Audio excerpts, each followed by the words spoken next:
Ce reportage exclusif signé Valérie Fayolle, Flore Simon et Roméo Langlois sur notre site internet. Alors cette question ce soir, comment rétablir l'ordre républicain dans ces quartiers dirigés par des petits caïds de la drogue qui font régner leurs lois? Est-ce en renforçant la sécurité comme le veut le ministre de l'Intérieur Manuel Valls? Eh bien on va en parler avec nos invités, je vous les présente tout de suite. Valérie Fayolle qui a donc réalisé ce reportage, journaliste à France 24, Frédéric Ploquin, bonsoir. Grand reporter à Marianne, spécialiste du grand banditisme, auteur de Vol au-dessus d'un nid de ripoux, c'est publié aux éditions Fayard. Et puis nous retrouverons dans quelques minutes en duplex de Marseille Jean-Luc Mingalon, qui est le président du groupe sportif Consola, qui entraîne les jeunes des quartiers nord de Marseille. Consola, c'est le deuxième club marseillais. Alors Valérie, je me tourne tout de suite vers vous. Ce qui est incroyable dans ce reportage, dans ce tournage, c'est que tout le monde vous a parlé, certains dealers également, et à visage découvert. Pourquoi cette volonté de témoigner, de raconter de quelle manière ils dealent, quels sont les réseaux? Alors, c'était pas vraiment l'ambition de ces jeunes, c'était pas vraiment de nous raconter la manière dont s'organisait le trafic, mais plutôt de nous parler, je crois, de leur réalité. Alors, ça n'excuse rien, mais c'est vrai que ce sont des jeunes qui, à 5 ans, rêvaient tous comme les gamins d'être astronautes, pilotes de chasse. Ils n'ont jamais rêvé d'être dealers.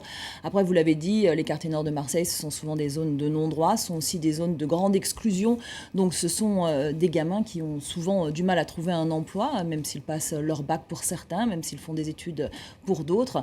C'est vrai qu'il y a un taux de chômage des jeunes dans certains quartiers nord qui flirtent avec les 60%, que c'est très compliqué. Ce sont des zones vraiment de discrimination, c'est-à-dire que quand vous avez sur votre CV ne serait-ce que la ligne Cité Bassins 15e arrondissement, c'est pas vendeur. Et même s'il y a 855 entreprises juste autour de votre cité, il n'y en a pas une qui vous emploie. Alors parfois c'est l'engrenage, et encore une fois ça n'excuse rien, mais ce sont des jeunes qui souvent sont tentés en effet par le trafic de drogue, parce que c'est parfois la seule solution aussi. Donc ils vont commencer guetteurs, ça va être, vous l'avez entendu, 10 € de l'heure, puis ensuite ils vont passer vendeurs, et puis un jour ils arrivent finalement à rafler 500 € par jour, et puis voilà, et puis c'est un peu l'engrenage. Je pense qu'ils ont eu envie de témoigner de leur réalité, de la réalité de leur quartier, qui sont quand même des quartiers qui sont délaissés par les pouvoirs publics depuis de nombreuses années. Cette question justement d'un internaute, justement sur vos conditions de tournage, comment votre sécurité a-t-elle été garantie? Alors c'est vrai qu'on ne va pas dans les quartiers nord sans être introduit, donc voilà, on avait fait un long travail de préparation en amont, et on avait ce qu'on appelle dans notre jargon un fixeur, c'est-à-dire dans chaque cité on avait un référent, un grand frère, c'est-à-dire quelqu'un qui est né là-bas, qui connaît tout le monde et qui nous a permis de rencontrer les habitants d'un côté, les dealers de l'autre, et le plus frappant c'était finalement de se dire qu'il n'y a pas deux mondes dans les cités, il n'y a pas, contrairement aux idées reçues, le monde de la légalité d'un côté et puis celui des dealers de l'autre. C'est un seul et même monde, c'est des gens qui ont grandi ensemble, qui On le vivent voit avec le personnage ensemble. de Sherazade. Exactement, Sherazade qui dit, moi les dealers ils me gênent pas, ce sont les gamins qui remontent mes courses. Voilà, ce sont des gens qui ont grandi ensemble, donc ce sont des gens qui se connaissent, donc notre sécurité était garantie par les gens avec lesquels on avait discuté très très en amont pour pouvoir nous balader librement dans ces quartiers. Alors Frédéric Ploquin, il y a les petits, les gros dealers qu'on a vus dans ce reportage, mais il y a aussi la police, et on a entendu des témoignages, notamment une mère qui dit eh bien les policiers eux aussi ils fument du cannabis. Est-ce que cette police qui mène ces opérations, est-ce que c'est aussi une police qui est corrompue? Moi, je crois que c'est un des gros problèmes de ces 30 dernières années à Marseille, peut-être ailleurs aussi. D'ailleurs, il ne faut pas dire qu'il n'y a qu'à Marseille qu'il y a des policiers corrompus. Mais je crois que c'est un des vrais problèmes qu'ont les autorités à Marseille, c'est qu'il y a une espèce de perméabilité, de proximité qui est très étonnante entre ceux qui traquent les voyous et les voyous eux-mêmes, et que à tous les niveaux finalement du banditisme, que ce soit au sommet ou en bas dans la rue, il y a toujours eu des passerelles qui fait que finalement ça ne se passe pas à Marseille comme ailleurs, et qu'il y a une espèce de pacte un petit peu comme ça qui se fait. Qu'on ressent d'ailleurs dans le reportage aussi, on sent quand même une proximité. Non mais là, attendez, il y a plusieurs sortes de proximité. Genre, il faut être proche des quartiers pour faire son travail de policier. Il ne faut pas non plus considérer que tous les policiers qui sont en poste à Marseille sont des corrompus, loin de là. Mais moi, ce qui m'a frappé, c'est pour ça que d'ailleurs que j'ai voulu faire ce livre sur les ripoux de Marseille, c'est que j'allais là-bas et que régulièrement j'entendais dans les quartiers justement des mamans me dire: non, de toute façon, les flics, on ne peut pas leur faire confiance, les flics, ils sont tous de l'autre côté, les flics ceci, les flics, ils fument, les flics... Et cette accumulation comme ça de témoignages, à un moment donné, je me suis dit, mais c'est peut-être pas complètement faux, il faut peut-être aller vérifier. Et là j'ai commencé à travailler là-dessus. Et c'est à ce moment-là qu'intervient donc cette grosse affaire, qui est en gros l'arrestation, la neutralisation par la police des polices de toute l'équipe qui, au sein de la brigade anticriminalité, travaillait dans les quartiers nord. C'est-à-dire, en gros, les flics censés faire du flagrant délit, être un peu traqués. Je ne parle pas des policiers en uniforme, là, mais des policiers qui, dans la rue, la nuit et le jour, sont censés faire du flag et arrêter les dealers. On s'est rendu compte, puisque, bon, pour le dire à ceux qui nous écoutent, parce qu'ils n'ont pas tout ça en tête, il y a eu une véritable enquête de la police des polices qui a mis des micros dans les voitures des policiers pour comprendre exactement ce qui se passait. Et ils les ont enregistrés pendant des semaines et des semaines. Et ce sont ces écoutes-là auxquelles j'ai eu à un moment donné accès et qui sont absolument stupéfiantes parce qu'elles montrent qu'en gros, alors pas tous les policiers, il ne faut pas non plus généraliser parce que sinon ça ne se fait pas, mais il y a un certain nombre de policiers qui ont considéré à un moment donné, il y a quelque chose qui a basculé, qui s'est fracturé dans leur cerveau, dans leur tête, et ils se sont dit, finalement, ces dealers, on les arrête, la justice les relâche, on n'y arrive pas trop, et à un moment donné, ils ont franchi un pas et ils se sont dit, et si on prélevait nous-mêmes la dîme d'une certaine manière. Ils ne se sont pas dit comme ça, mais ça revient à ça, c'est-à-dire qu'à un moment donné, ils se sont mis à ramasser les sacoches, à confisquer l'argent qu'il y avait dans les poches des dealers, et puis à en faire un usage tout à fait personnel, évidemment, parce que ça n'allait pas dans la caisse de l'État. Donc c'était une espèce de système parallèle qui finalement ressemble à la vie de la cité. C'est-à-dire qu'en face de la cité, qui est une espèce d'économie souterraine parallèle totale, s'est mis en place une espèce de façon de faire la police qui était pas tout à fait républicaine, même loin de là, la preuve. Il y a un certain nombre d'entre eux qui vont passer en conseil de discipline entre maintenant et le mois de décembre. Et cette réaction d'un internaute, la complicité entre ces dealers et certains flics est sans aucun doute l'arbre qui cache la forêt. Il s'agit d'un véritable réseau. Jean-Luc Mingalon, bonsoir. Vous êtes avec nous en direct de Marseille. Donc je rappelle que vous êtes l'entraîneur et le président de Consola. Tout d'abord, une première question avant de parler du travail que vous effectuez avec ces jeunes des quartiers nord. Une première question, pourquoi Marseille est frappée par une telle violence, parce que finalement ces zones de non-droit, on les connaît également dans les banlieues parisiennes, dans la banlieue lyonnaise. Pourquoi des règlements de compte? Pourquoi des personnes tuées, 11 personnes depuis le début de l'année à Marseille? Alors d'abord, je suis que le président, je ne suis pas l'entraîneur de Marseille quand ils sont là. Je suis que le président, c'est déjà beaucoup de travail. Parce qu'à Marseille, je pense que c'est règlement de compte. On en parle plus à Marseille parce que c'est Marseille tout simplement bien. J'ai rencontré des confrères à vous qui me disaient qu'à Paris, il y avait autant, peut-être pas autant, mais la moitié des morts qu'on a sur Marseille. Mais c'était étalé parce que c'était pas que Paris, c'était pas que la banlieue parisienne, c'était étalé un petit peu sur tout l'alentour de Paris.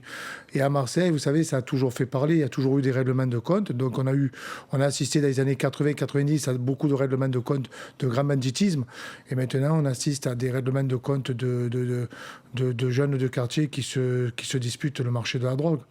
Pourquoi qu'à Marseille? Parce que Marseille, c'est une ville portuaire, parce que Marseille, c'est une ville de cité, et parce qu'aussi, on nous a ghettoisés. C'est pour ça aussi qu'à Marseille, il y a plus de violence qu'ailleurs. Question d'un internaute à vous, Frédéric Ploquin. Les associations fictives captatrices des subventions publiques sont-elles toujours aussi nombreuses? C'est la question de la corruption. Il y a eu un procès récemment à Marseille. Il y a eu une élue socialiste qui a été traduite devant la justice précisément sur fond de distribution de subventions à des associations plus ou moins fictives qui étaient en fait censées assurer la promotion de l'élu, sa sécurité au moment des élections, etc. Bon, donc la justice et la police là-dessus ont fait leur travail. Mais c'est un peu là, vous pointez du doigt ce qu'on appelle le système politico-mafieux, entre guillemets, marseillais, parce que le mot mafia est un mot très fort, mais vous pointez du doigt le fameux clientélisme qui est un peu... mais bon, il ne faut pas non plus se mettre le doigt dans l'œil. Je veux dire, il n'y a pas qu'à Marseille que le clientélisme existe, ça existe aussi dans les villes du nord de la France. Il ne faut pas toujours pointer comme ça à Marseille. Mais à Marseille, il y a une véritable tradition méditerranéenne, probablement, de clientélisme qui fait qu'il y a cette espèce d'arrosage. L'argent est quand même très mal distribué, assez mal contrôlé. Absolument. C'est vrai qu'on a quand même le sentiment, et on nous l'a dit sans arrêt sur le tournage, que les associations avaient totalement déserté ces quartiers, ce qui n'était pas forcément le cas il y a 20 ans. Mais c'est quand même, cet argent existent, ces subventions, et elles servent à acheter la paix. C'est-à-dire qu'en gros, l'élu local, il a besoin de tranquillité, la police a besoin de tranquillité. En fait, ce que les gens veulent, c'est que ça fasse pas trop de bruit. Alors évidemment, les morts, ça nous ennuie parce qu'on en parle, ça fait une dépêche, le procureur vient, et puis maintenant, toute la France en parle, et puis bon, ça gêne. Mais tant qu'il n'y a pas ces morts, s'il n'y avait pas ces morts, je vous assure, on n'en parlerait même pas. Il y aurait cette espèce de paix civile qui régnerait et tout le monde serait content. Et on dirait encore, comme on le faisait il y a 20 ans, à Marseille, c'est formidable, les cités sont calmes et tranquilles. Bah oui, évidemment, puisqu'il y a ce système qui les tient, cette espèce de cohabitation comme ça, un peu alambiquée et pas tout à fait, je le disais, républicaine. Manuel Valls, c'était lundi 24 juin à Aix-en-Provence. Un ministre de l'Intérieur a parlé de Marseille. Il a dit qu'il faut reconquérir les cités. On l'écoute et on fera réagir derrière Jean-Luc Mingalon. J'ai toujours dit qu'il était très difficile de mettre fin en quelques mois à ces règlements de compte qui sont le fruit de groupes organisés qui se disputent le marché de la drogue sur la ville de Marseille. Donc il faut poursuivre le travail entamé depuis plusieurs mois, cette nouvelle méthode qui consiste à reconquérir les quartiers les uns après les autres, cité par cité. Conquête des quartiers Jean-Luc Mingalon, tout d'abord encore un mot, si vous le voulez bien, quand même sur ces associations. Est-ce que ces associations ont complètement déserté ces quartiers ? Non, ils ont commencé à déserter le quartier, mais les associations dont je suis président d'une, petit à petit, on nous décourage. On nous enlève des subventions d'année à l'année, on nous réduit notre marge de manœuvre. Moi, pour vous donner un exemple, mes subventions ont diminué pratiquement de 60%. Tout ça, ça a été aussi, comme il a dit au journal la personne, parce que je ne la vois pas à la télé, la personne qui a parlé juste avant moi, c'est vrai que l'affaire de Sylviane Rioux n'a pas fait que du bien. Mais c'est vrai qu'ils en ont profité pour dire bon, ben, les subventions dans les quartiers nord, on n'arrive pas à les contrôler, donc on va pratiquement les supprimer. Donc voilà, et on ne nous aide pas. Et moi, je vois autour de moi beaucoup d'associations, des associations de danse qui occupent 400 gamines qui petit à petit sont abandonnées et qui vont arrêter de travailler. Donc il y aura 400 gamines sur eux-mêmes qui seront dehors et qui ne pratiqueront plus leur sport préféré. Alors, on n'a pas vraiment de plan on n'a pas vraiment de plan de subvention. C'est un petit peu donné comme ça, c'est vrai, à la tête du client. Frédéric Ploquin, qu'est-ce qu'il faudrait faire pour reconquérir justement ces cités ? Manuel Valls joue sur le tout sécuritaire.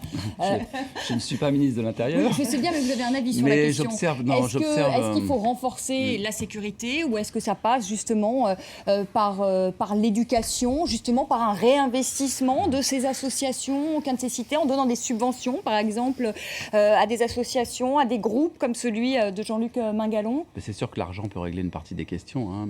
La question, parce qu'en fait, derrière tout ce décor, on l'a vu dans le reportage très bien, il y a quand même la misère. Attendez, et cette misère, elle est à Marseille, ça ne date pas d'aujourd'hui. C'est pas simplement avant les Maghrébins, les Comoriens et les Africains à Marseille. Il y a eu dans les mêmes quartiers, dans les mêmes conditions de vie, dans les années 50, 60, 70, des Italiens et des Espagnols. Moi qui ai travaillé sur l'histoire de Marseille, je peux vous dire que cette misère, elle est un peu inhérente à la ville. Donc après, à partir de là, là où vous avez un maire à Marseille qui depuis des années a laissé pourrir tout ça parce qu'en fait c'était son choix. Il s'est concentré sur les quartiers bourgeois parce qu'il y a des quartiers bourgeois à Marseille. Il ne faut pas non plus que les gens croient que Marseille ce n'est que ça. C'est la moitié de la ville. Parce que ce qui est incroyable à Marseille, c'est ce que j'ai lu, en tout cas ce que disent les gens, c'est qu'en fait il y a une mixité qui n'existe pas réellement mais qui pourrait exister. C'est-à-dire que la géographie de Marseille, à la différence de Lyon ou de Paris, c'est que ces cités sont au cœur même de la ville, à la différence de Paris ou de Lyon. C'est pour ça qu'il y a eu cette espèce de paix civile pendant des années. Mais ce que je voulais vous dire, c'est que ces quartiers, quand même, cette partie de la ville avait été abandonnée pendant des années. Il suffit d'aller s'y promener.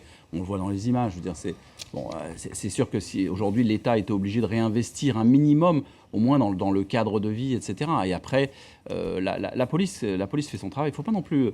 c'est vrai que Manuel Valls s'est un peu focalisé sur Marseille. Il n'est pas allé une fois depuis qu'il est ministre de l'Intérieur. Il est allé plusieurs fois. Et c'est vrai qu'il y a des résultats. Moi, je voudrais quand même citer une affaire qui vient d'être... Parce que c'est dans l'actualité, qui vient d'être réalisée il n'y a même pas 8 jours sur Marseille. La police judiciaire s'est focalisée sur la cité de la Castellane. C'est une de ces cités qui était quand même une cité très vérolée et très au lieu du trafic de stupéfiants.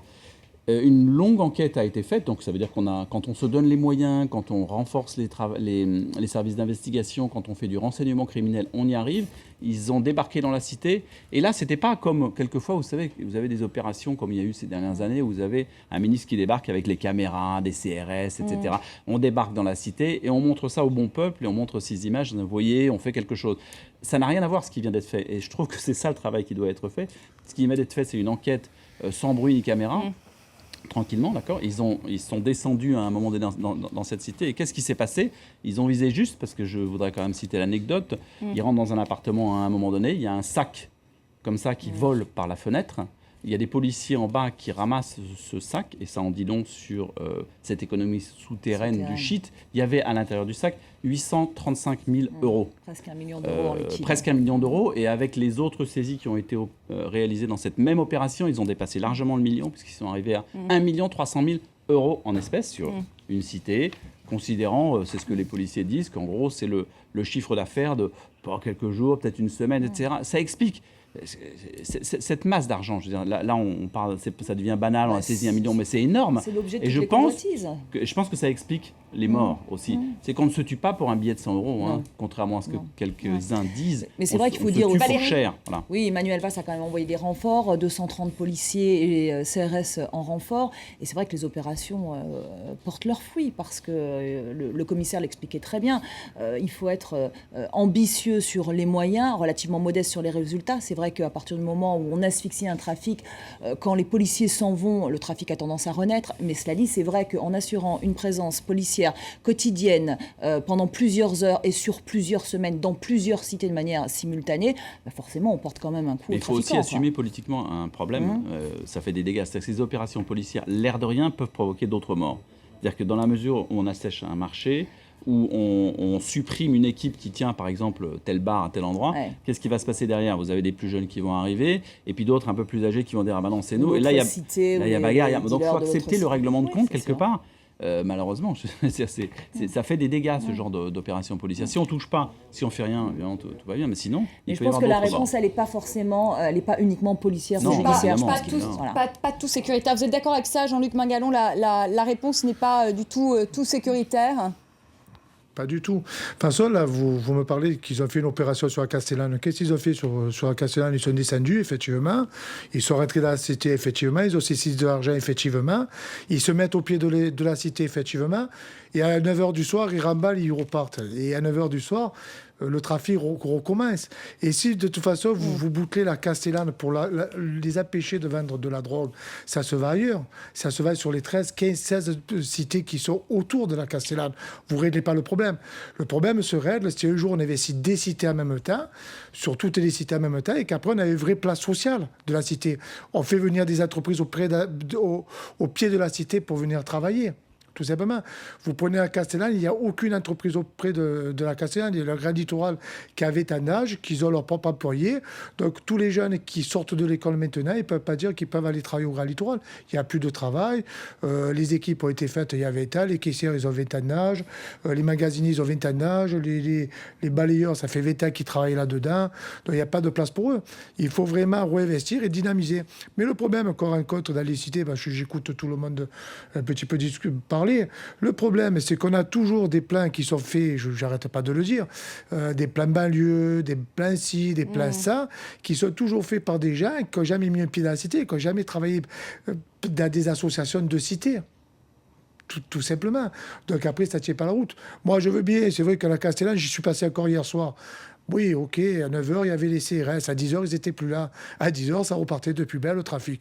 Vous pensez que vous avez démonté le réseau. Vous avez mis 10, 15 personnes à prison, peut-être. Mais le réseau est reparti, naturellement.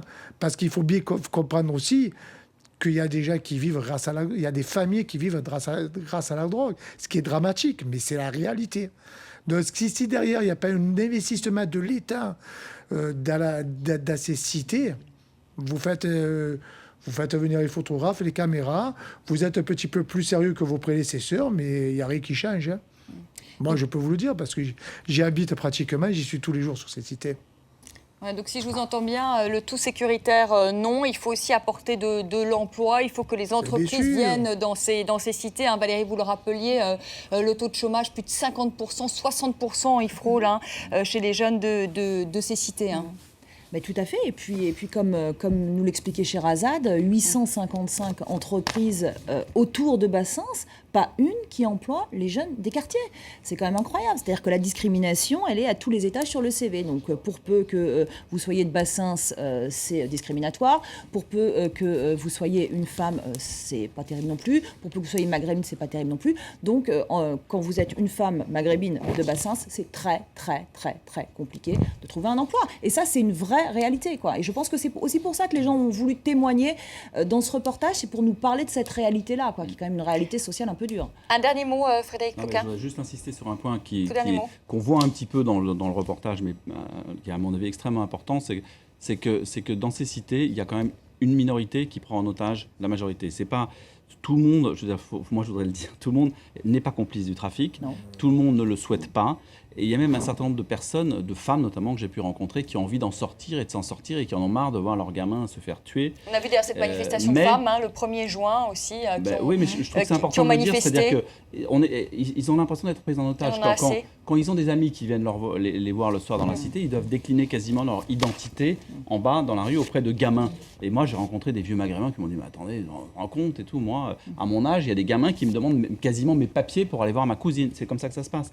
Donc il y a quand même là, voilà, une espèce de prise en otage qui est assez déplaisante. Merci tous les trois d'avoir participé à ce débat. Merci beaucoup Jean-Luc Mingalon d'avoir été avec nous en direct de Marseille. Vous restez avec nous parce que je vais tout de suite rejoindre Karim Yayaoui et on va parler encore ensemble de Marseille. Hein. Les unes qui se suivent et se ressemblent quand il s'agit de Marseille, Karim. Alors, si vous voulez réagir, n'hésitez pas, évidemment. Les journalistes ne sont pas forcément pleins de bonnes idées lorsqu'il s'agit de parler de Marseille. Là, on découvre quelques-unes à des périodes différentes. Ici, c'est Metro News, Marseille, capitale du crime. C'était en mai 2011. C'est quasiment les mêmes termes qui sont employés par Libération quelques mois plus tard. Marseille, capitale française du crime ou de la misère.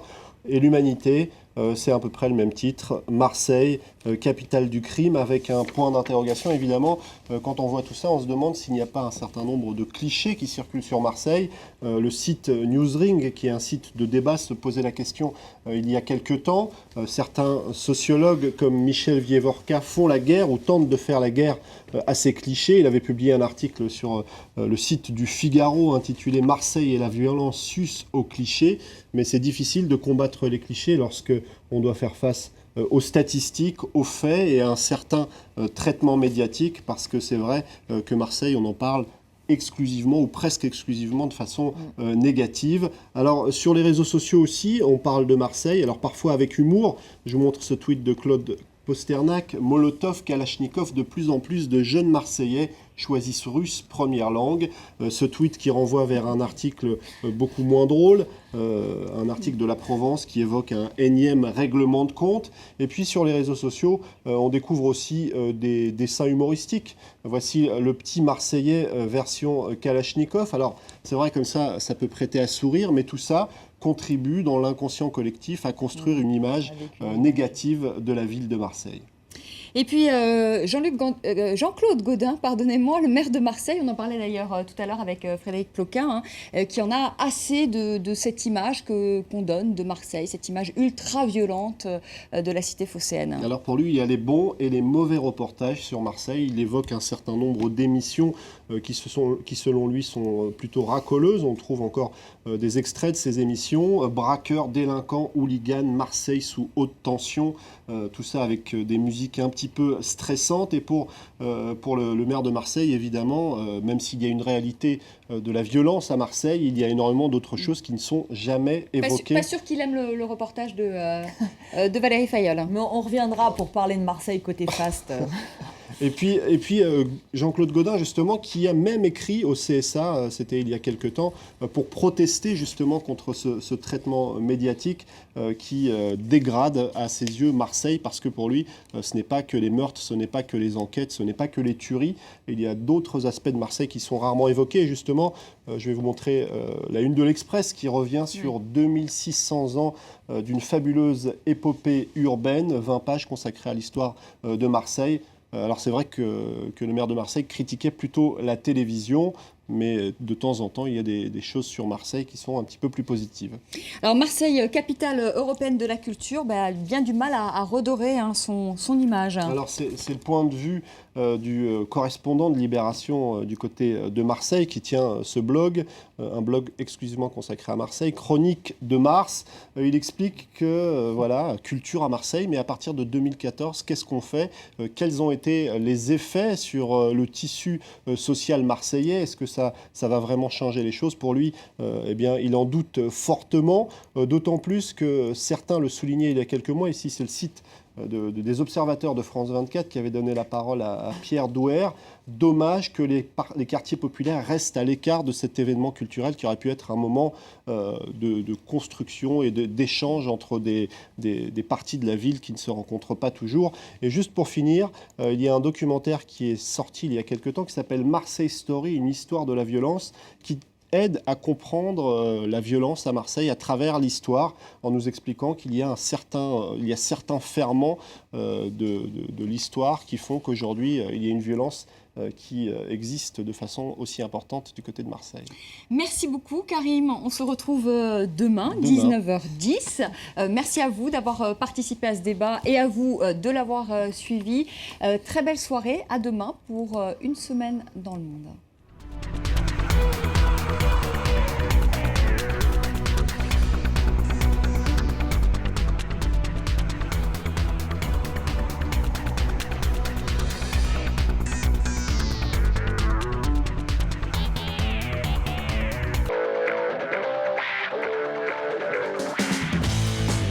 Corse à la baie du Mont Saint-Michel, des grottes troglodytes de la vallée de la Loire aux 21 virages de l'Alpe d'Huez, France 24 vous fait découvrir toutes les beautés de la France, ces endroits par lesquels passera la mythique course cycliste.